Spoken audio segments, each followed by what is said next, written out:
وعلیکم السلام ورحمۃ اللہ وبرکاتہ. کیسے مزاج آپ کے؟ الحمد للہ. آپ سنائیے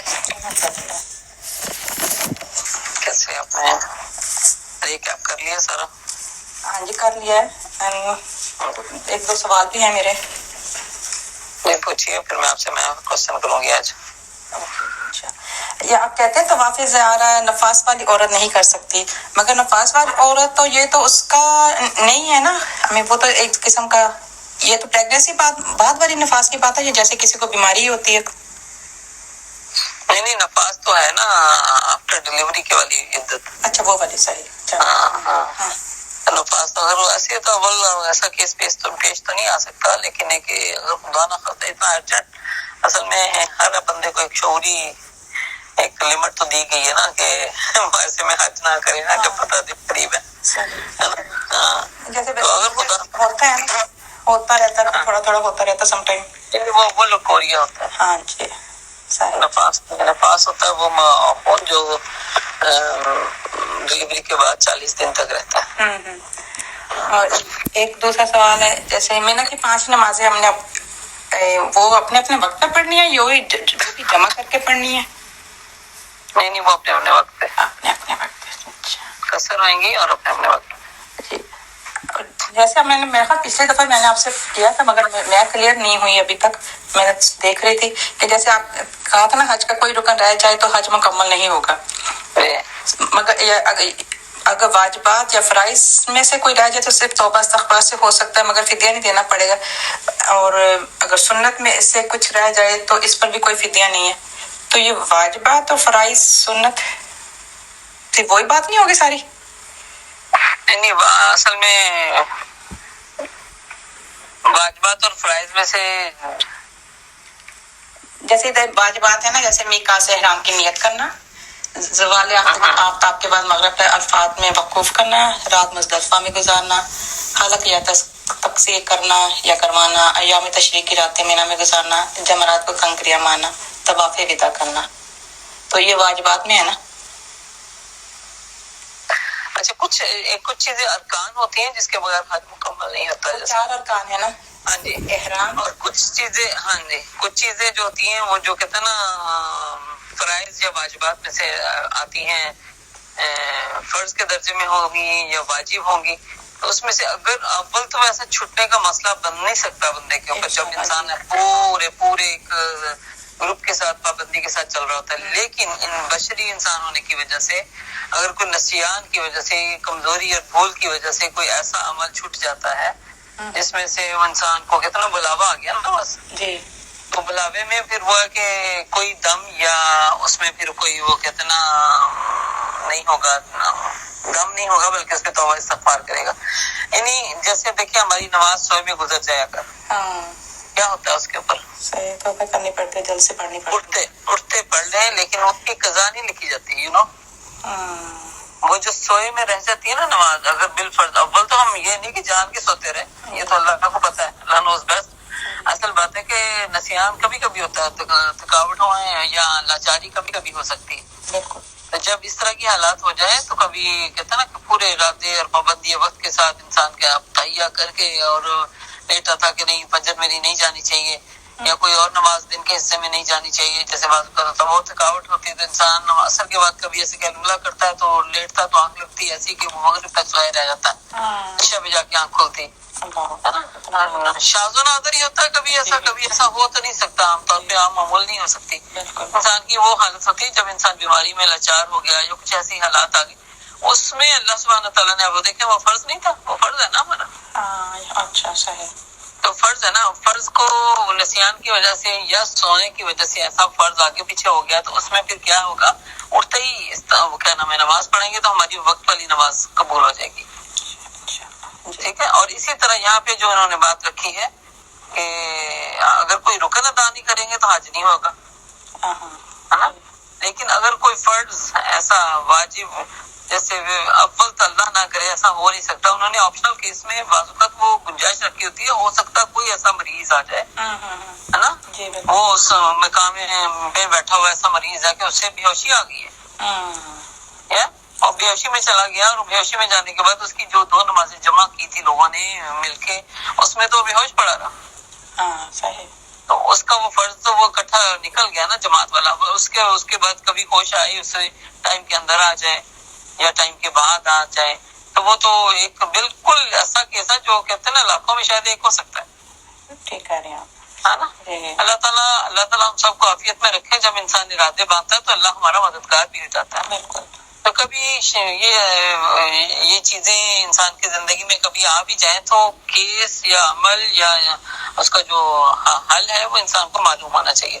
اس پہ اب یہ کوئی کھڑا کہ یہ فتویٰ نہیں دے سکتا کہ چونکہ اس پہ یہ حالت تھی تو اب اس پہ تو دم پڑ گیا ہے، اب تو یہ ہوگا اور وہ ہوگا. جیسے عام لوگ بھی بعض اوقات بڑی بڑی باتیں کر کے اس کو اور ڈپریس کرنے لگتے ہیں. اصل مسئلہ وہ ہے کہ اگر آپ کا کوئی فرض ایسا آگے پیچھے ہو گیا ہے تو اس میں سوائے استغفار کے یا اور کچھ بھی نہیں ہے، اس پہ دم نہیں لگے گا.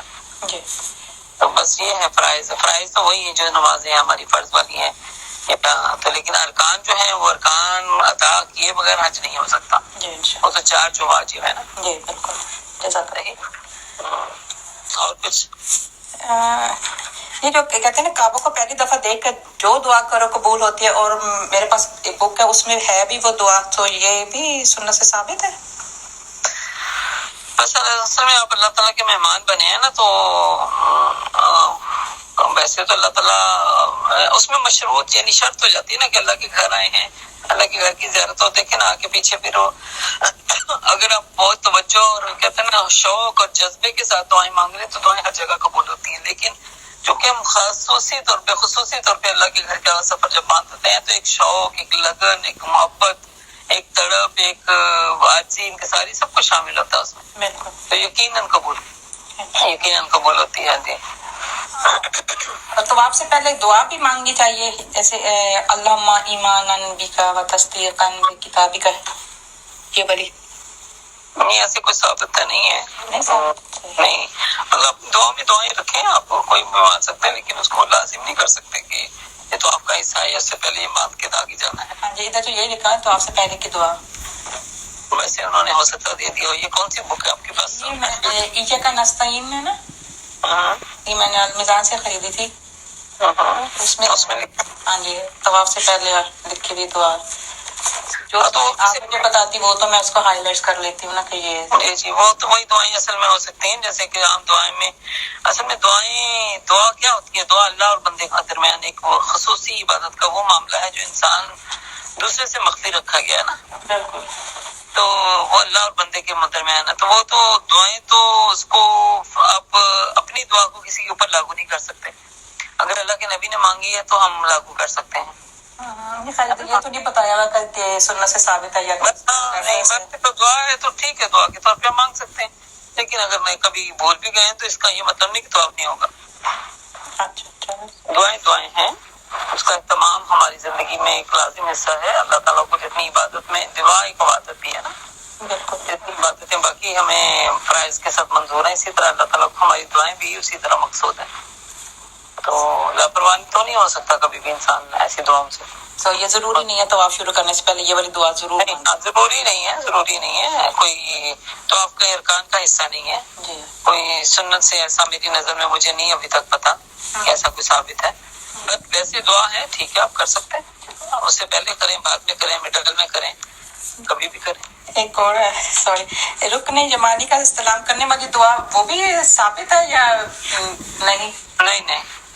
نہیں بس وہاں سے یہ ثابت ہے کہ اللہ کے نبی صلی اللہ علیہ وسلم اس رکن یمانی سے لے کے جسٹ حجر اسود تک ربنا آتنا فی الدنیا حسنہ وفی الآخرۃ حسنہ والی کثرت سے دعا کیا کرتے تھے. نماز جنازہ میں 3 دعائیں ادھر لکھی ہوئی نا ان لوگوں نے، تو ہم کوئی بھی پڑھ سکتے ہیں نا. جب ادھر ہر نماز کے ساتھ نماز جنازہ ہوتی ہے نا، ہر نماز کے ساتھ جنازہ ہوتا ہے. تو میرے پاس ادھر 3 ہے، تو 3 میں سے کوئی بھی پڑھ لو کیونکہ وہ جلدی پڑھتے تو وہ چھوٹی والی میں چوز کروں گی نا. حرم میں نہیں جلدی پڑھتے ہیں، حرم میں ماشاءاللہ ٹائم دیتے ہیں آپ کو. اگر آپ کو آتی ہے نا تو آپ کو ٹائم مل جاتا ہے. ہمارے یہاں مجموعی لوگ ہیں جو بعض اوقات جلدی اسپیڈی کر رہے ہوتے ہیں اپنا، تو حرم میں تو الحمدللہ ایک لطف آتا ہے آپ کے پاس. کہتے ہیں کیا نام ہے جو اللہم اغفر لہم ورحمہم وعافیہم واعف عنہم، وہ والی دعا اللہم اغفر لحینا و میتنا و شاہدنا و غائبنا، یہ دونوں دعائیں آرام سے پڑھی جا سکتی ہیں. صبح جو دوسری دعا علامہ مغفر اللہ، ادھر تو ظاہر ہے جمع کے سیغے میں پڑھنے تو ہم کہیں گے نا ہم سب کے لیے. جی جی، چلیے باب نمبر 6 ہے جو آج ہم دیکھنے والے ہیں. اس میں ہے میقات اور احرام اور تلبیہ، اس کے بارے میں بات ہوئے گی. حج اور حج اور عمرے کے لیے احرام باندھنے کے مقام اور وقت کو میقات کہا جاتا ہے. مختلف جگہوں کے اعتبار سے احرام باندھنے کے میقات بھی مختلف ہیں. جیسے ہم نے پہلے نام لیا تھا، اب میں تھوڑا سا اس پہ پھر ایک روشنی ڈالوں گی. یہ لملم، یہ پاکستان، بنگلہ دیش، انڈیا اور ان سے ملے ہوئے علاقوں سے آنے والے عازمین حج کے لیے میقات ہے جس کا نام یہ لملم ہے. نیز اہل یمن کا میقات بھی یہی ہوگا. پھر اسی طرح ذوالحلیفہ ہے، مدینہ اور اس سے ملے ہوئے علاقوں کے لیے میقات ذوالحلیفہ ہے جس کا نیا نام بیر علی یا آبار علی ہے. اسی طرح جحفہ ہے، وہ شام اور مصر وغیرہ کے لوگوں کے لیے میقات ہے. اور ذات العرق ہے عراق والوں کے لیے. پھر قرن المنازل ہے نجد والوں کے لیے. اور جو لوگ ان مقامات اور مکہ کے درمیان رہائش پذیر مقامی ہیں، مثلا جعرانہ اور عسفان وغیرہ میں رہتے ہیں، وہ اپنی رہائش گاہیں سے احرام باندھیں گے. حتیٰ کہ مکہ والے مکہ ہی سے احرام باندھیں گے. یہ تو ہم تفصیل میں کر چکے ہیں نا پہلے. ہاں، ان کو باہر نکلنے کی ضرورت نہیں رہے گی. مگر مکہ والوں کو عمرے کے احرام باندھنے کے لیے حدود حرم سے باہر آنا پڑے گا، مثلا عرفات یا مسجد عائشہ وغیرہ. ٹھیک ہے. اور اس سے پھر وہ لیتے ہوں گے جو ہمارے باہر کے جو اجمی ہمارے ایشین لوگ بھی جاتے ہیں نا، کہ وہ وہیں سے مسجد عائشہ کو اپنا میقات بنا لیتے ہیں. جب یہ بات اب واضح ہو جانی چاہیے کہ جو لوکل ہیں وہاں کے، اب دیکھیں نا جو حرم ہے، حرم پہلے اب تو بستیوں کو اس نے گھیر لیا نا. بالکل. پہلے تو پوری بستیاں تھے قریب قریب، اب وہ تھوڑی اور دور ہو گئی ہے، لیکن ہیں تو مکہ میں ہے نا. ہاں جی، بہت صحیح ہے. وہ لوکل جو لوگ ہیں ان کے لیے پھر وہ جو میقات ہے وہ کہاں سے باندھ سکتے ہیں؟ مسجد عائشہ سے یا عرفات میں جا کے اپنی میقات لے سکتے ہیں، حرم سے باہر نکل کے تھوڑا. تو آج کل حج اور عمرے کے لیے زیادہ تر فضائی سفر چونکہ اختیار کیا جاتا ہے، اس لیے مناسب ہے کہ روانگی کے وقت ایئرپورٹ پر ہی احرام کا لباس پہن لیا جائے. البتہ حج یا عمرے کا تلبیہ میقات سے گزرتے ہوئے شروع ہوگا. ٹھیک ہے. ایک بات ابھی آپ کہتے ہیں احرام پہنتے ہیں، جیسے ہم لوگ بھی گئے تھے مانچسٹر سے، ان لوگوں نے احرام پہنا تھا. تو اتنی لمبی فلائٹ میں احرام پہننا اور پہلی دفعہ کا پہننا ہو تو مشکل ہوتا ہے کہ یہ نہیں جدھر آپ نے نیت کرنی ہے ادھر سے احرام پہنو؟ نہیں، ضروری نہیں ہے. دیکھیں حالات سازگار، اگر اب بعض پلین میں آپ کو جگہ ملتی ہے، آپ کو پلین میں اناؤنس ملتا ہے، پلین میں اناؤنس ملتا ہے کہ میقات کی جو ہے نا حد سے ہم گزر رہے ہیں تو ہم نیتیں باندھ لیں. اب اس میں بھی لباس بھی پہننے والے ہیں تو کہاں کہاں آپ کو دیکھیں اتنے رش میں اور اتنے چھوٹے سے باتھ روم میں کہاں جا کے کریں گے اپنا کام. تو یہ تسلی والا کام اپنے سکون کی جگہ سے کر کے نکلیں. نیت کا اور لباس کا تعلق آپس میں نہیں ہے.